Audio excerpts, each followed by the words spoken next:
to Director of Cosmos Castle International School SG Campus, Mr. Upendra Bhai Shah.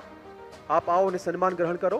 Cosmos castle international school SG campus CBSE higher secondary school જે હવે નવા નામથી Doon castle international school તરીકે ઓળખાશે, જે વર્ષ 1999થી ગુણવત્તાપૂર્ણ શિક્ષણ અને દરેક બાળકોના સર્વાંગી વિકાસ માટે સમર્પિત છે. અનુભવી અને કુશળ શિક્ષકોની મજબૂત ટીમ સાથે સ્કૂલ વિદ્યાર્થીઓને 21મી સદીના કૌશલ્ય, મૂલ્યો અને ક્ષમતાઓથી સજ્જ કરીને તેમને ભવિષ્ય માટે તૈયાર કરે છે. Many congratulations. નમસ્કાર, ટીવી9ના ગુજરાત ગ્રોથ આઇકન સાથે હું છું જિજ્ઞાસા. આજે અમારી સાથે cosmos castle international school SG હાઈવેના કેમ્પસના ડિરેક્ટર ઉપેન્દ્ર શાહ છે. એમની સાથે વાત કરીએ. સર, સૌથી પહેલાં તો આપનો થોડો પરિચય આપો, આપની સ્કૂલનો પરિચય આપો. મારું નામ ઉપેન્દ્ર શાહ છે અને હું 36 વર્ષથી એજ્યુકેશન લાઇનમાં છું.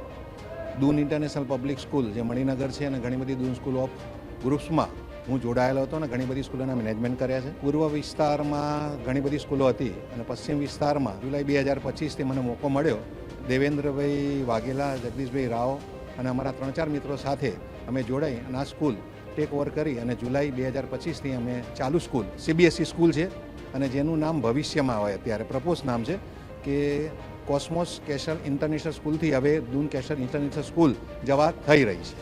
સર, જ્યારે પણ કોઈ શરૂઆત કરતા હોય છે ત્યારે ક્યાંક એક વિચાર બીજ છે એ રોપાયું હોય છે, તો તમને આ વિચાર કેવી રીતે આવ્યો હતો કે તમારે કોઈ સ્કૂલ છે એની શરૂઆત કરવી છે? પહેલાં તો હું સ્કૂલમાં ટીચર હતો, બાદમાં પ્રિન્સિપાલ બન્યો, પણ મારામાં મેનેજમેન્ટનું પેલું કહેવાય ભૂત સવાર હતું કે ગમે તેમ કરી અને સ્કૂલનું કોઈ મેનેજમેન્ટ મળે. એટલે મણિનગરમાં જે જૈન સ્કૂલ હતી ત્યાં મેં દૂન ઇન્ટરનેશનલ પબ્લિક સ્કૂલ ચાલુ કરી. જે મોટા પડકારો હતા 2004માં ચાલુ કરી. ઘણા બધા મિત્રોની મદદથી સ્કૂલ ચાલુ થઈ રહી હતી, પણ એ વખતે મને પૂરતી સફળતા મળી. પહેલાં જ વર્ષે 800 વિદ્યાર્થી, બીજા વર્ષે 1700 અને ધીમે ધીમે હું 5800 વિદ્યાર્થીઓ સુધી દૂન ઇન્ટરનેશનલ પબ્લિક સ્કૂલ મણિનગરમાં પહોંચ્યો હતો. પણ ઘણી ઈચ્છા હતી કે ભાઈ પશ્ચિમ વિસ્તારમાં એક સીબીએસઈ સ્કૂલ કરીએ અને અમારા ગ્રુપ દ્વારા જુલાઈ 2025થી આ કોસ્મોસ કેસ્ટલ ઇન્ટરનેશનલ સ્કૂલ જે છે એ અમે ત્યાં આગળ મેનેજમેન્ટ કરવાનું શરૂ કર્યું અને એનું નામ પણ અમે અત્યારે હવે પ્રપોઝ નામ છે, અમે ગવર્મેન્ટની મંજૂરી માગી છે, તો દૂન કેસ્ટલ ઇન્ટરનેશનલ સ્કૂલ હવે થઈ જવા રહી.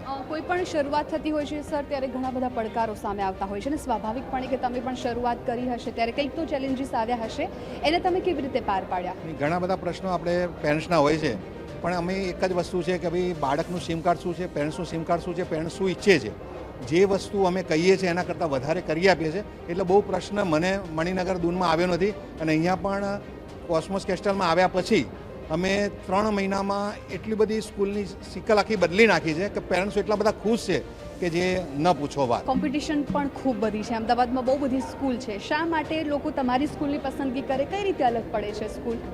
અત્યારે જે સ્કૂલ કહેવાય ઘણા બધા સુધાર કરીએ છીએ. પેરેન્ટ્સ જે ઈચ્છે અને બાળક જે ઈચ્છે એ તરફ અમે જઈ રહ્યા છે.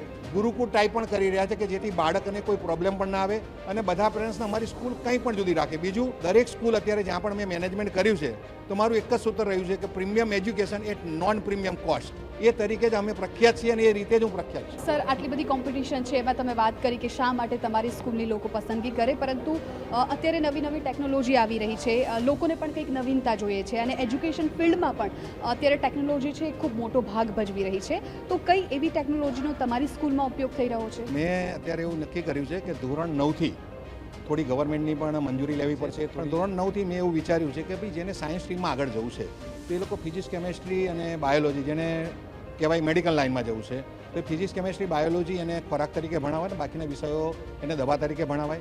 જેની એન્જિનિયરિંગમાં જવું છે એને ફિઝિક્સ, કેમેસ્ટ્રી અને મેથ્સ ભણાવવામાં આવે ખોરાક તરીકે અને બાકીના વિષયો દવા તરીકે. જેને બિઝનેસમાં જવું છે તેને એકાઉન્ટ છે, BA છે, ઇકોનોમિક્સ એ ખોરાક તરીકે ભણાવવામાં આવે, બાકીના સબ્જેક્ટ એને દવા તરીકે ભણાવવામાં આવે. તો 9મા ધોરણથી જેની લાઈન નક્કી થાય અને 9મા ધોરણથી જ બાળક આગળ વધે, એને પ્રેક્ટિકલ જ્ઞાન પણ આપવામાં આવે. મેડિકલ ફિલ્ડમાં પણ જવું છે તો મેડિકલ ફિલ્ડમાં કેટલા બધા પડકારો છે, કઈ લાઈનમાં જવું, શું જવું, તો જો બાળકને 9મા ધોરણથી પેરેન્ટ્સ અને મેનેજમેન્ટ ભેગા મળી અને જો તૈયારી કરે ને તો ઘણો બધો સ્કોપ ભારત દેશ માટે પણ ઘણો બધો સ્કોપ આગળ વધે અને બીજું બધું ઘણું બધું આગળ વધે. તો શું છે કે પુસ્તકીય જ્ઞાન તરીકે બાળક આગળ ન વધે. સર, અત્યારે તો તમે વાત કરી કે સ્કૂલનું નામ બદલવા જઈ રહ્યું છે, પરંતુ આ સિવાય ફ્યુચરના એવા કયા ગોલ છે કે જે તમારી સ્કૂલ અચીવ કરવા માંગે છે? એવું છે કે ભાઈ દરેક બાળકને જ્યાં કેવી રીતના જવું, શું જવું, દરેક બાળકનું પર્સનલ કાઉન્સેલિંગ થશે. એને જે ફિલ્ડમાં જવું છે, જે છે ત્યાં સ્કૂલ મેનેજમેન્ટ એને પૂરતી મદદ કરશે અને એનું પૂરું કાઉન્સેલિંગ કરશે. પેરેન્ટ્સને પણ બોલાવશે, પેરેન્ટ્સનું પણ પૂરું કાઉન્સેલિંગ થશે કે જેથી કાલ કોઈ પણ પ્રશ્ન ના પેરેન્ટ્સને રહે, ના બાળકને રહે અને સ્વસ્થ મેનેજમેન્ટ થઈ શકે.